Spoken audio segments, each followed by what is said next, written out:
불성실한 변호사보다 AI 도움을 받는 일반인이 더 나은 소송 수행을 할 수도 있다. 이렇게 고백을 했어요.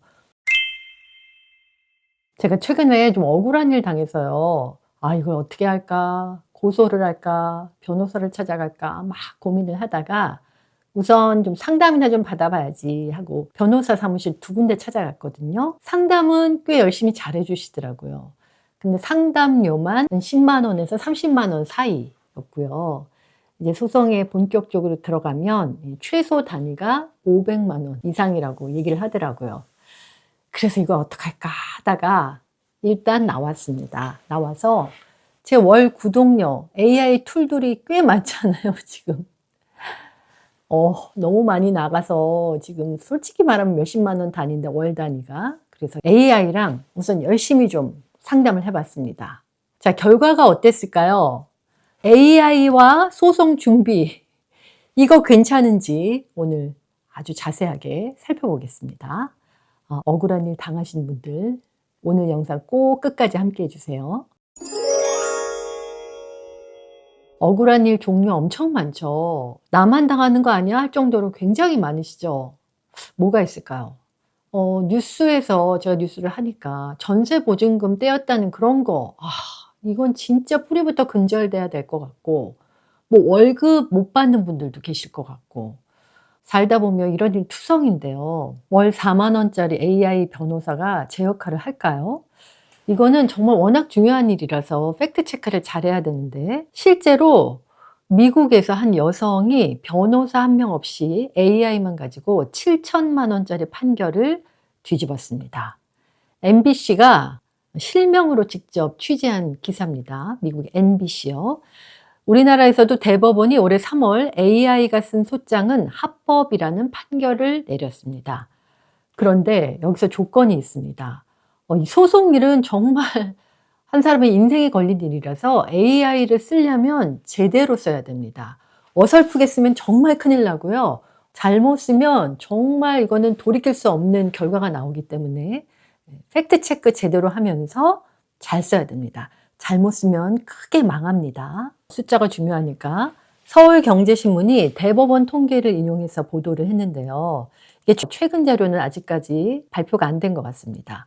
우리나라 민사소송 중에서 최소 한쪽이 변호사 없이 싸운 나홀로 소송이 전체의 89.7%였다고 합니다. 양쪽 다 변호사 없이 싸운 경우도 67%가 넘었다고 하니까요. 민사소송 10건 중에 반이 훌쩍 넘는 건이 변호사 없이 혼자 이미 싸우고 있었던 거죠. 이게 왜 그럴까요? 왜 혼자 싸울까요? 가장 큰 이유는 돈 때문이죠. 비용이 드니까 이게 부담이 되는 건데요. 파이낸셜 뉴스가 2024년에 사법 연감을 분석한 자료를 좀 보겠습니다. 3천만 원 이하 소액 사건에서 변호사 없이 진행된 비율이 매년 80%를 넘는다고 합니다.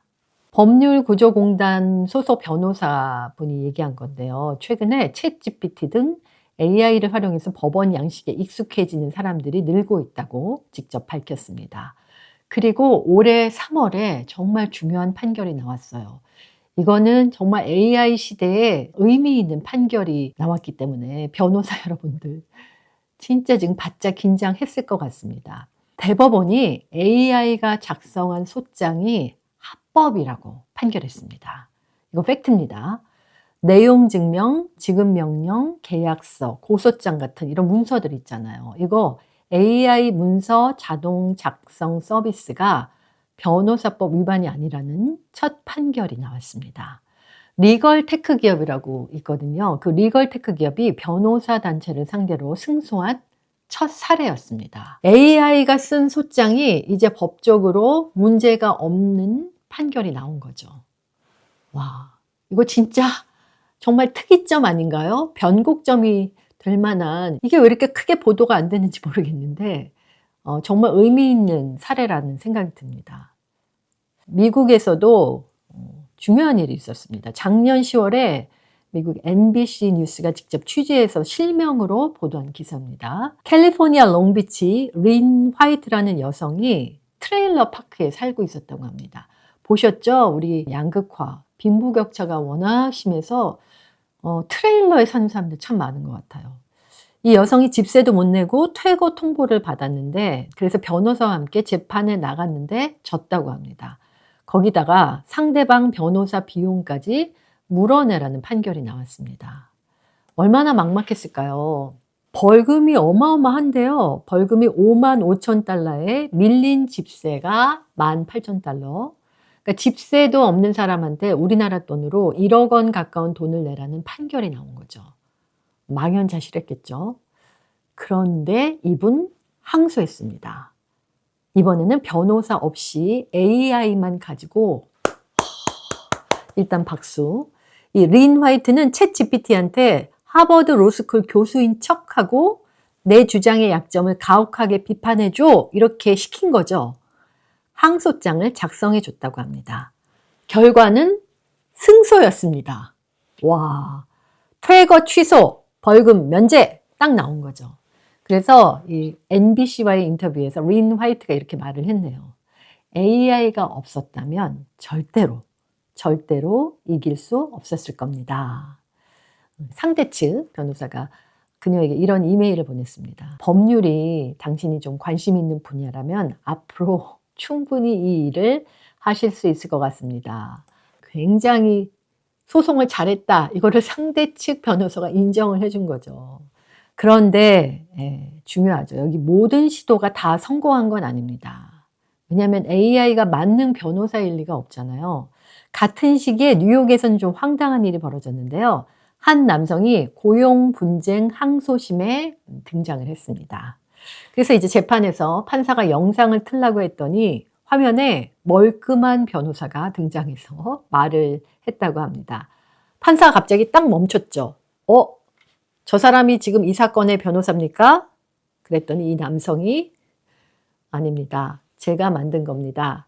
실제 사람이 아닙니다. 판사가 즉시 제지를 했겠죠. 자, 당신 이 법정을 당신 사업 런칭 장소로 쓰지 마십시오. 이렇게 말을 해서 중지를 시켰다고 합니다.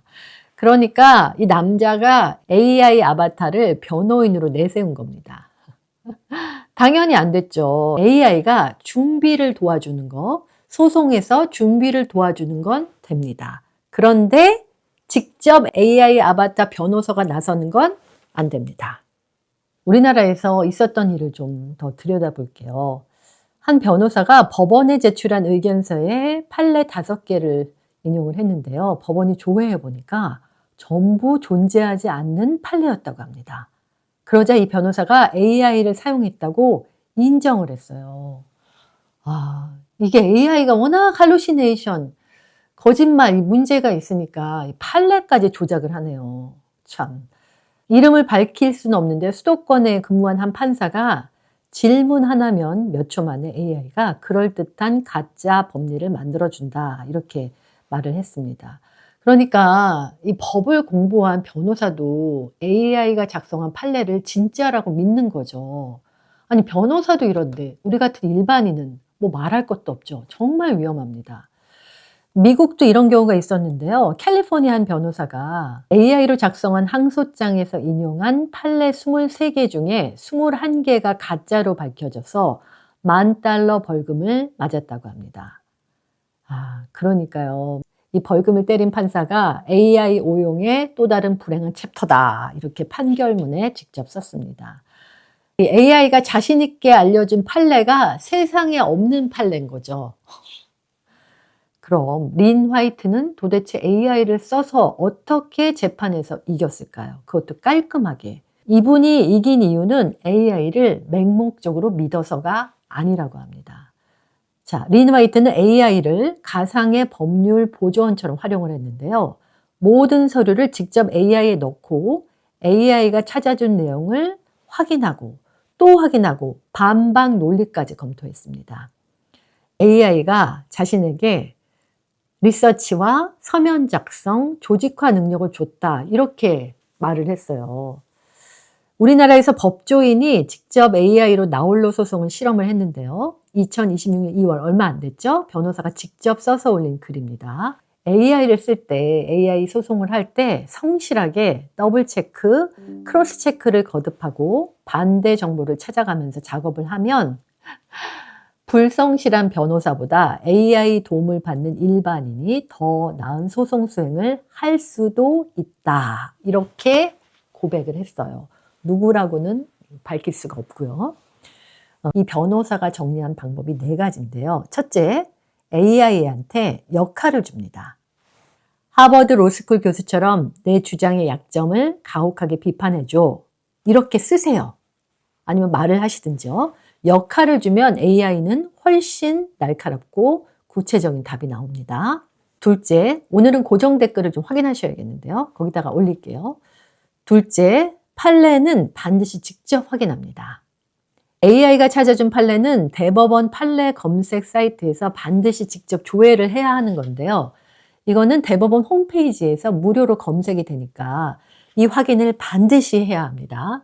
이 확인 하나가 승패를, 재판을 가릅니다. 세 번째, 상대방의 논리도 물어봐야 됩니다. 상대방 변호사라면 지금 내 주장에 뭐라고 반박할 것 같아? 이렇게 AI한테 반드시 질문하셔야 돼요. 이 질문 하나가 소송의 질을 바꿀 수가 있습니다. AI가 뭐라고 대답을 하는지 잘 보셔야 돼요. 네 번째, 좀 큰 사건은 AI와 이렇게 소송을 준비한 다음에 사람 변호사에게 반드시 1회라도 좋으니까 자문을 받습니다. 이거 진짜 중요한 것 같아요. 저도 사람 변호사를 만나서 상담을 2번을 해봤더니 그 기억 때문에, 거기서 얘기한 그 도움 때문에 AI하고 소통하는 거, AI하고 야, 이건 진짜 내가 잘못한 거야? 이렇게 물어볼 때 훨씬 할루시네이션인지 아닌지를 판단할 수가 있더라고요. 그래서 아까 불성실한 변호사보다는 AI랑 열심히 준비해서 소송하는 게 나을 수도 있다. 이렇게 팁을 알려준 그 변호사분이 반드시 변호사의 도움을 받지 않아도 좋은데 AI만 믿고 혼자 제대로 공부하지도 않고 소송하는 건 피해야 한다. 이렇게 강조를 했습니다. 못하겠다. 이렇게 포기하는 시대가 끝나가는 듯한 느낌이 들어요. 이거는 정말 AI 시대의 좀 긍정적인 면인데요. 자, AI랑 준비해서 소송에서 멋지게 이긴 린 화이트가 그런 말을 했네요. 다윗과 골리앗의 싸움이었는데 내 물맷돌, 다윗의 물맷돌은 AI였습니다. 야, 물맷 딱 던져갖고 던져서 골리앗 이마 탁 명중시킨 거잖아요. 그러나 오늘 분명히 기억하셔야 될 거. AI가 써준 판례 가짜였습니다, 여러분. AI 말을 그대로 믿고 소송하시면 절대로 안 된다는 거. 4가지 체크포인트 꼭 기억하시고요. AI로 준비하는 소송, 아는 사람한테는 큰 무기가 되고 잘 모르고 어설프게 사용하는 사람한테는 함정이 됩니다. 자, 오늘 영상 도움되셨으면 좋겠고요. 혹시 이거 너무 억울해 하는 일 있으면 댓글에 좀 남겨주세요. 이게 좀 나누다 보면 조금 풀리는 게 있잖아요. 구독, 좋아요, 알림 설정 부탁드립니다. 아날로그 AI 최하나였습니다.